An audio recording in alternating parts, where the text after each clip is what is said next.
All right. And again, if anybody's camera shy, please feel free to take yourself off video. But it is my pleasure to introduce Steve Seckler, who is a New England chapter member. Steve is also the president of Seckler Attorney Coaching. And the last 25 years, he has coached hundreds of lawyers who want to grow their practice or increase their career satisfaction inside or outside of the law. And Steve's going to lead a discussion today based on a recent article in the ABA publication, GPSolo eReport, Stop Thinking and Acting Like a Lawyer. So Steve, I will turn it over to you. All right. Thank you, Lori. I'm Steve Seckler, and I think like a lawyer. Sometimes thinking like a lawyer comes in handy in my coaching business. Sometimes it gets in the way of what I'm trying to accomplish. And sometimes it has a negative impact on my personal relationships and on my own well-being. This morning, I want to talk about some of the common traits we share as lawyers, or for those of us who work with lawyers, know these traits and see these traits in lawyers, and how we can use mindfulness to help us stop thinking and acting like a lawyer. So before I begin, I just want to say a very quick thank you to Lori for inviting me here this morning. I'm really honored to be speaking to such an accomplished group of professionals who care so deeply about these issues. I continue to learn from all of you, and I'm very happy to be part of this group. I also want to underscore that thinking like a lawyer is not a bad thing. The key is to know when to turn it off. And finally, please note that I'm just going to scratch the surface, maybe 10 minutes of remarks, and then I'm hoping to get you guys to participate a little bit. It's a big topic, and I will share at the end in the chat a link to the article that Lori mentioned. And of course, I'm always happy to talk to people afterwards if anybody wants to reach out to me. So I'd like to start with a brief story. Last summer, I got a call. It was in July. It was about 1 p.m. asking me if I was available to fill in for a speaker at a live event at 5 p.m. So my immediate internal reaction was, I have to get dressed. I have to take a shower. I have to drive into Boston. Where am I going to park? Do I even want to speak to this group? My reaction was automatic. It's the way I'm wired. I don't even blame it on law school. When presented with an opportunity, I automatically react with skepticism. I immediately start thinking about the risks. My thinking automatically becomes pessimistic.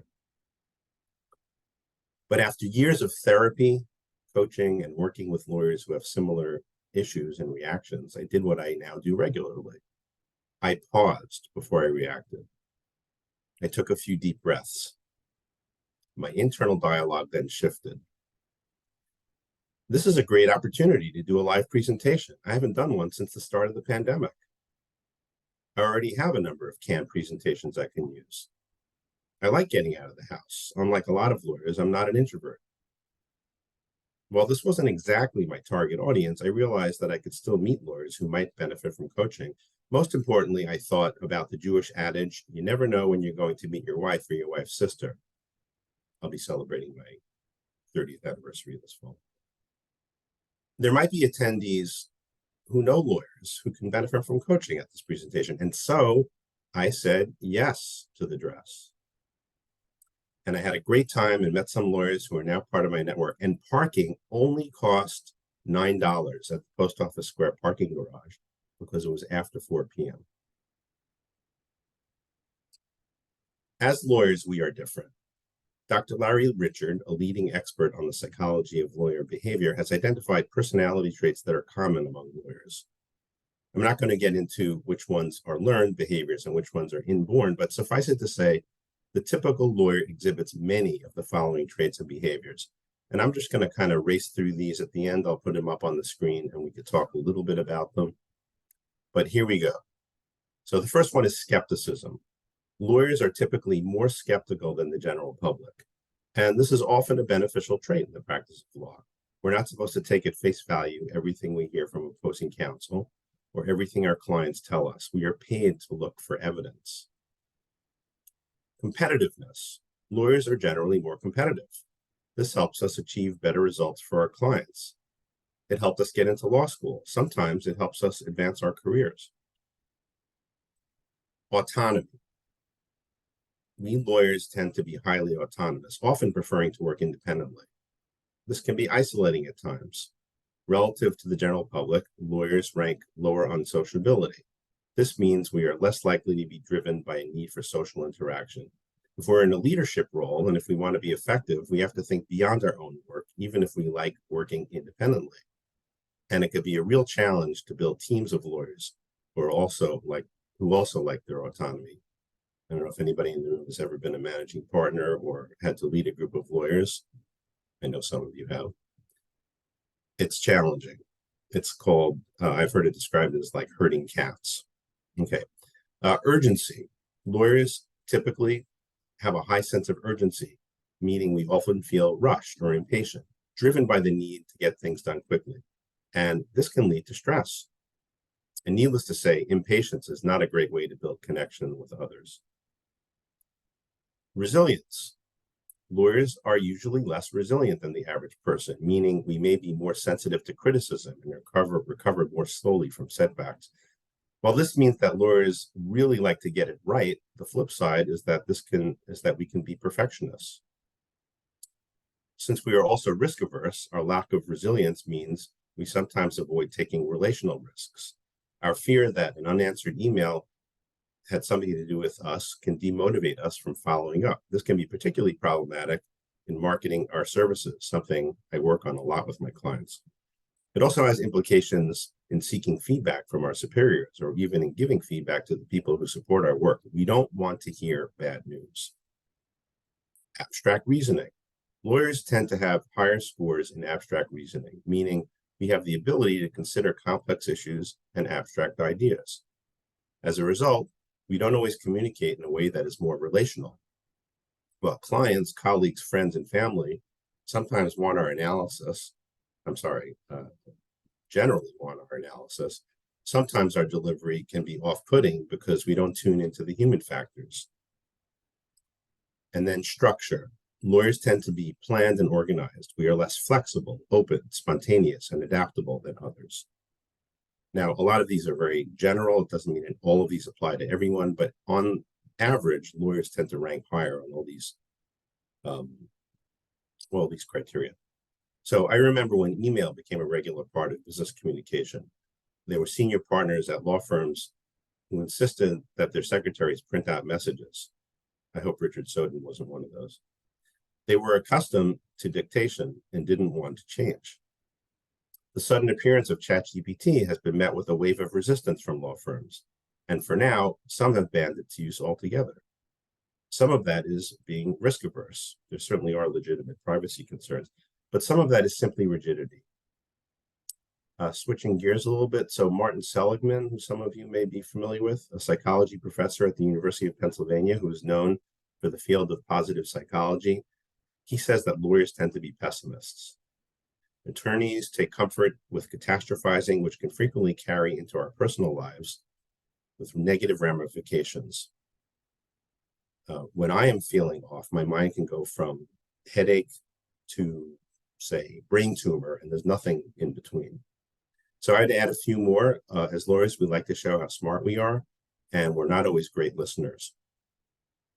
Again, most of these traits make us good lawyers, at least when we are analyzing risks or representing our clients. Our clients want us to fight hard for them, and of course, we like to win. Our clients want to have confidence that we are smart, and it is our job to figure out what may go wrong so that we can protect our clients from those risks.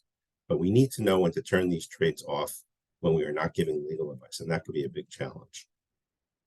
We all know that social isolation is a big factor for anxiety, depression, and substance abuse. Many of the classical lawyer traits don't exactly promote social connection. When you argue with opposing counsel about a technical discovery dispute, you probably aren't building a relationship with that person. When we spend hours alone poring through documents, that keeps us isolated. Our sense of urgency is a big source of stress in the profession. Of course, some matters are urgent, but when everything is urgent, that leads to stress and burnout. It can also adversely impact our relationships. with the people who support our work. When a partner tells an associate they need the brief on Monday and it is Friday at 6 p.m., they are not promoting associate well-being. This is especially true if the brief is not due for another week, and is even more true when the underlying reason for the urgency is the fact that the partner was too disorganized to give the associate more lead time. The need to be right or provide analytical solutions can interfere with professional and personal relationships. When one of your colleagues tries to suggest a better way of doing things in the office and your answer is always, yes, but, all you do is annoy your colleagues and discourage them from giving feedback in the future. And I would imagine that some of you have heard some of the lawyers you know, or even yourself, say, yes, but. So we can be particularly annoying in our personal interactions. When you give her a logical reason why your spouse should get more exercise, you're probably not motivating your spouse to get more exercise. So here's a practice tip. Never tell your loved ones to get more exercise. For many of us, these are default thought patterns and behaviors. This is where our mind goes automatically. How do we shut that off? Well, here we all are at the Mindfulness and Law Society. Mindfulness can offer some great tools for addressing these behaviors. Mindfulness encourages us to pause and check in with our feelings before we communicate. It gets us to focus on the present rather than thinking about everything that might go wrong in the future. Through our mindfulness practice, we take refuge from the catastrophizing we do for our clients. Feeling stressed out about an email you receive from one of your partners? As the smoke shoots out of your ears, write the response, but don't send it. Sleep on it. Tune into why you got so angry. Take a walk around the block and listen to nature. Meditate. Then have your editor review it before you hit send. My wife, Jenny, came up with the term editor, which is a contraction of the words therapist and editor. Jenny is my editor. When I receive emails and texts from a certain family member, I turn it over to her. Thinking about leaving your firm or switching practice areas, but that feels too risky? For some lawyers or other professionals who may be able to, find some lawyers or other professionals who may be able to advise you and really listen to what they have to say. Be present for those conversations. Acknowledge your fears internally, then realize that staying put also presents some risks. Want to empower your paralegal to be more proactive? Ask them what they need to do the job, and really listen to what they say. Be present for them. Don't argue with what they say. Put away your cell phone and demonstrate that you were there to help them succeed. So those are my formal remarks. And I guess before we get people to ask questions, I'm going to do a screen share here and ask everybody to sort of look at the list, which is kind of partial, but it sort of goes through the areas that I talked about. Can everybody see that? Okay, so why doesn't everybody put in the chat which of those resonate most for you? And this can either be something that you feel like you want to work on or something that you think that the people that are around you should work on. Because, of course, we're smart and perfect, and none of these apply to us, even if we're not lawyers.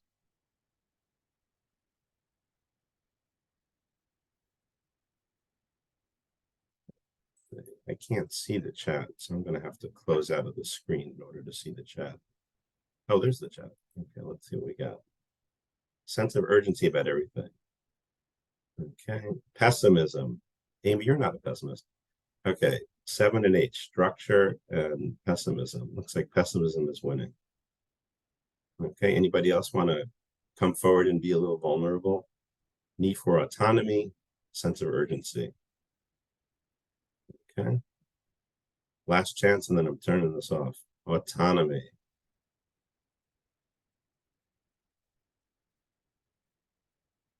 I have a strong sense of autonomy. That's why I work for myself. Fundamentally, I am my best boss.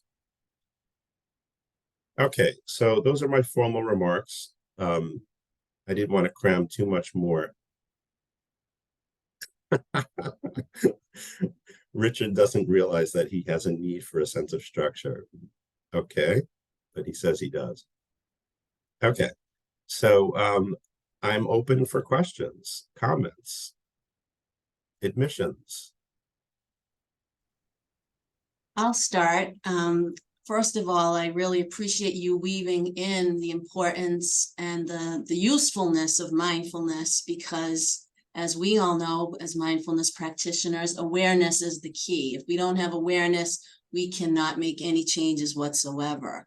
And so I think that's, that's key. I love the new word that you shared with us that your wife came up with. I think that's wonderful. And really appreciate you presenting to the group today. So I will turn it over. I think Wendy raised her hand. So Wendy, please feel free to go. Hi, thank you for that, Steve. That was great. And a lot of it resonated.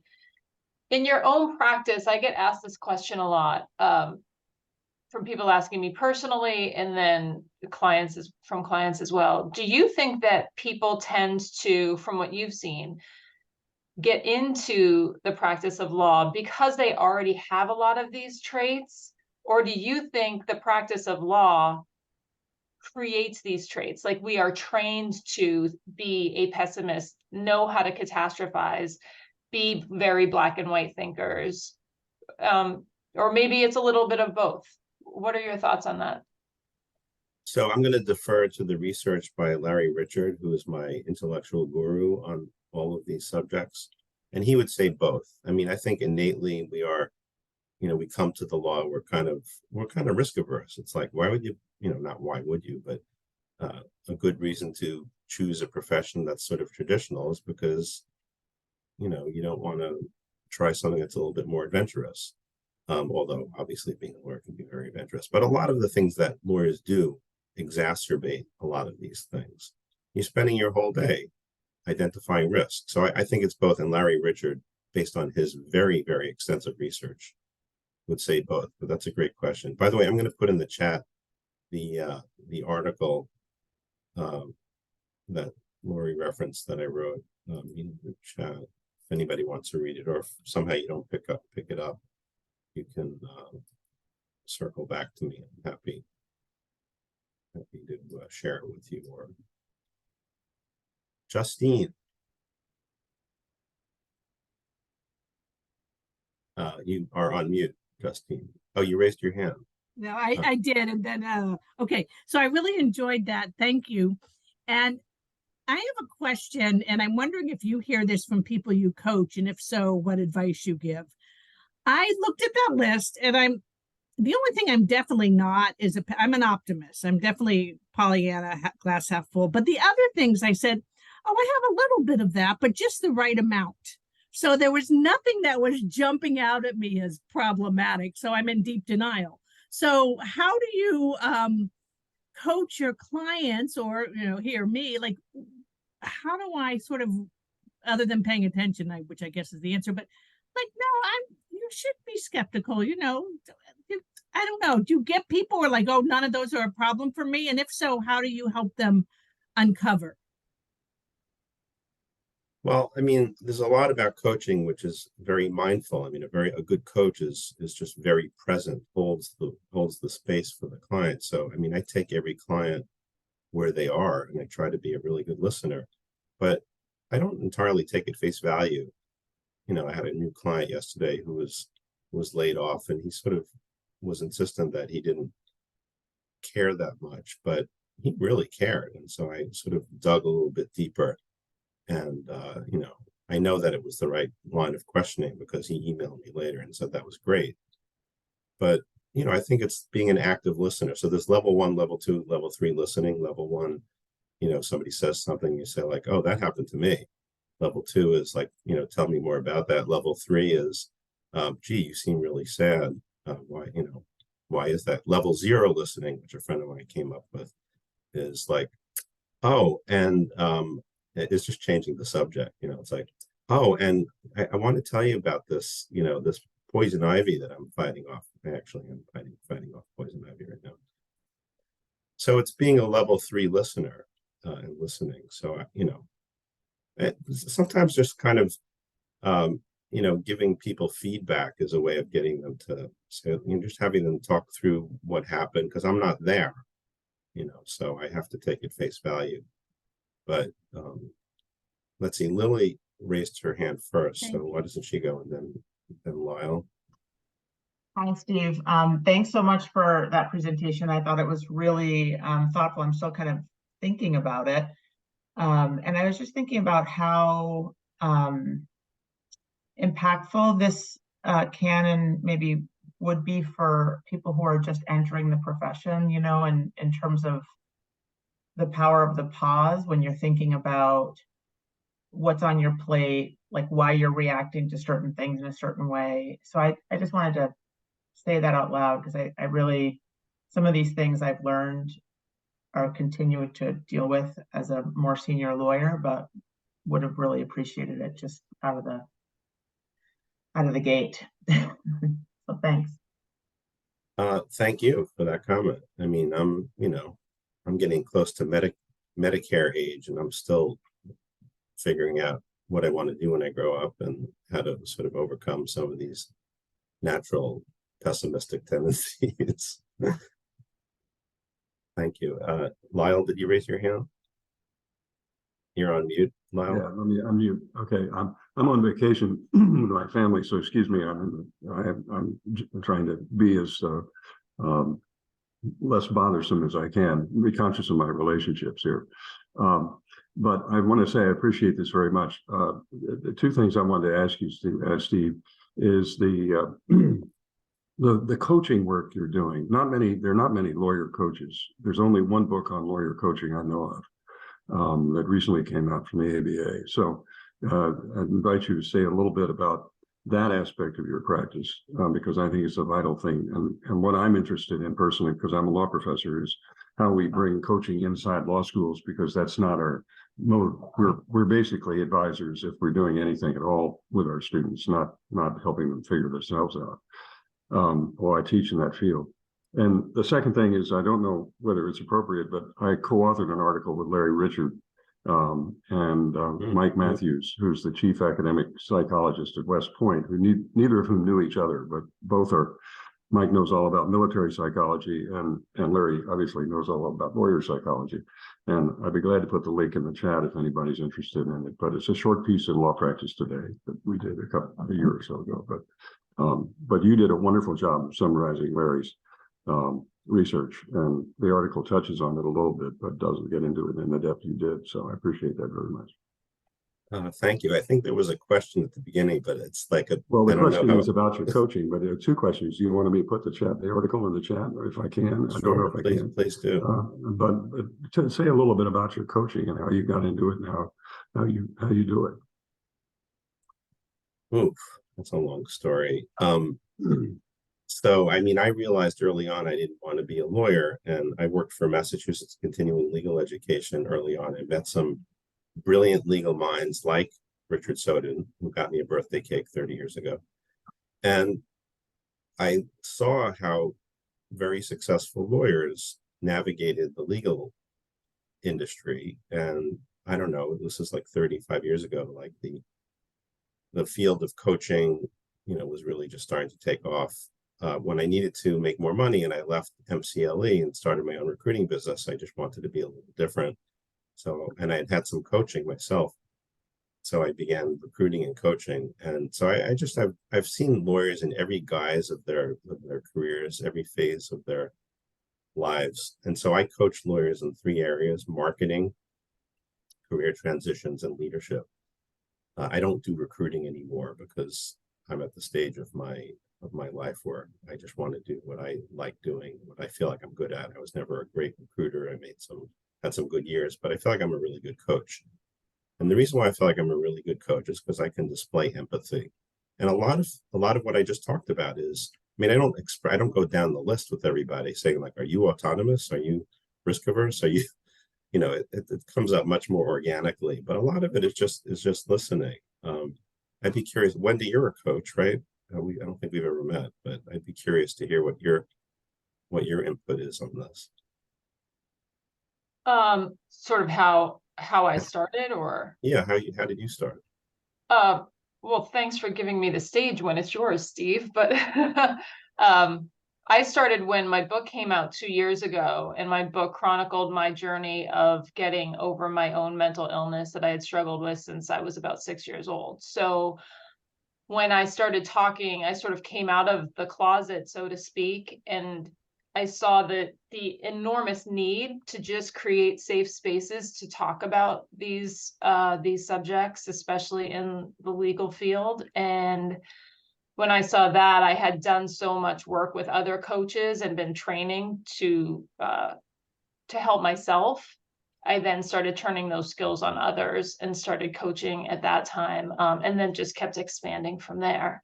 But I remember writing the book and saying to someone specifically when they said, when people want more of you, when they read this book and hear you talk, what are you going to give them? And I said, well, I'm never going to be a coach. Like, so be careful what you say. And so, yeah, that's really where it started. But thanks for asking. Thank you. Amy. So one, forgive me because my dog sees the people mowing the lawn, and that is really setting her off. So if you hear very loud barking, I apologize. So I just wanted to go back to that sense of urgency that although I'm not a lawyer, there is something where it's driven by the client or, your internal client. And that is such, for me, that is such it ends up being a little bit more stressful because you feel like you really need to get back to somebody.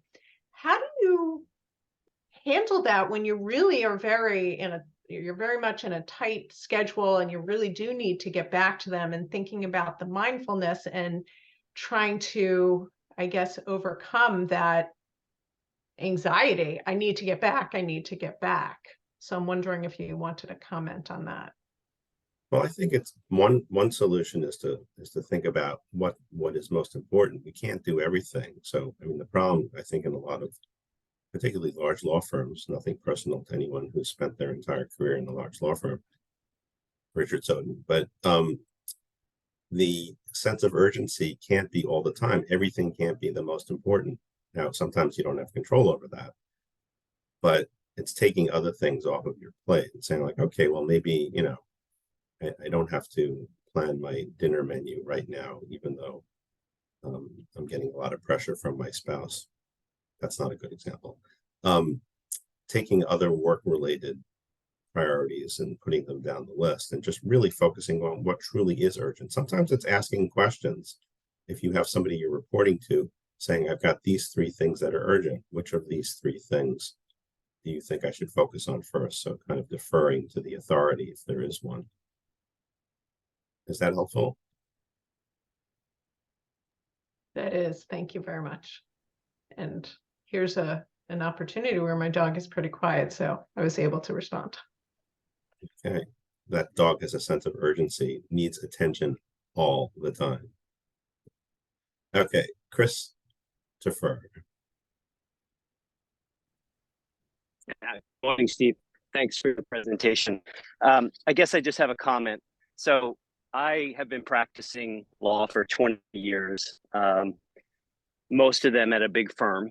And I've spent, a lot of that time really trying to counteract all of those traits that you put up on that, on your list.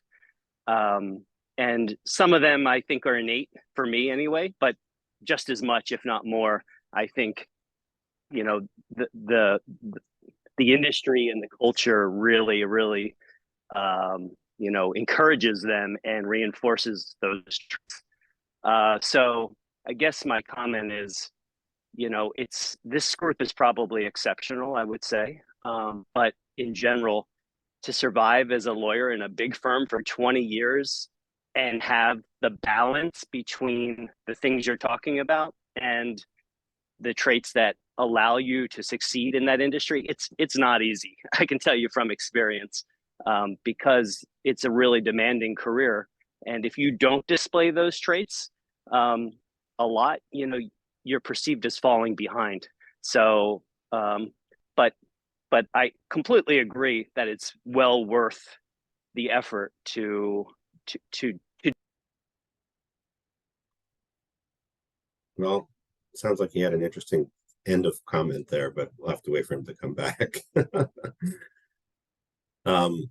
I think those are great comments. That, you know, I mean, look, I've never worked at a large law firm. I mean, there's a lot of reasons why I think it would have been very hard for me to be successful. But you know, there are some people that have very successful, happy careers in large law firms. Richard. Hi, Steve, and hi, group. I guess a comment that it comes a little bit out of Chris's last statements and some of the questions that have been asked. Are we born with these traits or do we learn them here? I think the fact is that your list is a list of traits of successful lawyers, of lawyers who have survived the system. I mean, success might be the wrong term for it, but those things are things that have worked for us, so that we have to unlearn them in a way which allows you to come up with your alternatives to being responsive to something, the panic response or any of those number of different things. But we are happily, I think, groups like MILS and other groups that we've got going right now are working to try and create the antidote to many of the things that are on that list, to find ways to live our lives successfully. I got 54 years in, so I can speak with a little bit of experience and a few knocks here and there. But I can look at those things and say, I sometimes mistrust whether we can redefine our path as successfully as we would like to. But I'm not going to stop trying, and I'm not going to stop participating and being involved in these things. I wonder who I would be today if I had come up in an environment which was more permissive. I wonder where I'd be today if I had come up in this environment white. That would have been a different experience entirely. A lot of the traits that we see there are, I got to Goodwin 54 years ago, and I watched people who were experts at ready, fire, aim, and it was a trait that was highly regarded. They might have been wrong 30% of the time or 50% of the time, but they gave the client, the partner at the firm, what they wanted, which was a quick, assertive, confident answer immediately. I came from a culture in which I wouldn't be allowed to do that. I came from a place which would not have trusted me to do that. I came from a place where that 30% or 40% mistake would have ended my career immediately. Whereas they would have gotten a buy on it because they were the right stuff. So there are a lot of vagaries here, and I think what we can do is what we're doing. I think what we can do is find more Steve Secklers. I think what we can do is expose more people to this way of life and peck away at the structure to make it more amenable to the remedies. But I don't think this is an overnight project. And I think we have to learn that. We have to understand that. I wouldn't have been where I am for this long if I didn't enjoy it, if I didn't think it's the best of the best and all that other great stuff. But I listen to what's going on at my firm and innovation and everything else, and I hope it happens. But I am still caught with a healthy dose of skepticism. As might be high on the list. But I want to thank you for continuing to do what you do and to contributing to our healthfulness, our whether through mindfulness or otherwise.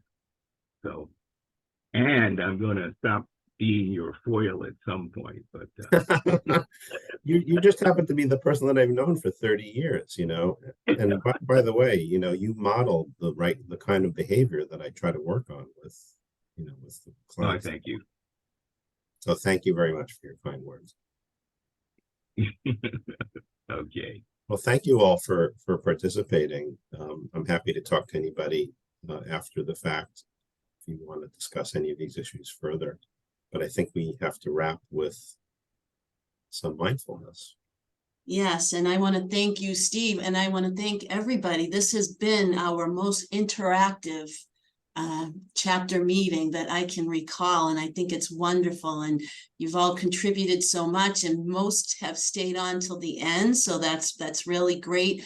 I know we're just about at 9:15, and I still will offer a meditation for those of you that have time and want to stay, but I just want to wrap up by saying that active listening can be life-changing in all relationships, personal, your business relationships, and mindfulness gives us that ability. That's one of my favorite pieces of the MBSR training, is the ability to have the awareness and to practice the active listening, because that is a gift when you can be truly present for somebody, and people know when you're present for them and when you're paying attention to other things, and it really impacts relationships. So that is something I wanted to pick up on.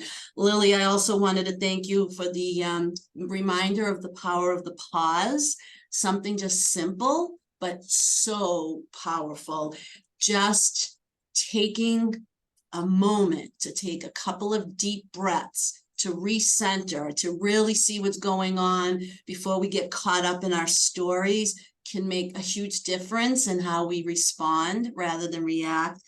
And I wish Lyle was still on, but when it comes to the law schools, so many of the law schools now are offering, mindfulness or coaching on positive, I won't say coaching, but training on positive psychology. I know that Heidi Alexander and Wendy are going to be visiting all of the law schools in the New England area very soon and talking about the well-being resources available and promoting MILS to the students. We're going to be doing our annual membership drive in late August and September, and we'll be offering mindfulness presentations for law students. So any of you that are affiliated with law schools or no law students, please feel free to join that with them, because the sooner they can, have access to this wonderful resource of mindfulness and meditation, hopefully it will have a real positive impact on their personal existence and all of the people that they interact with.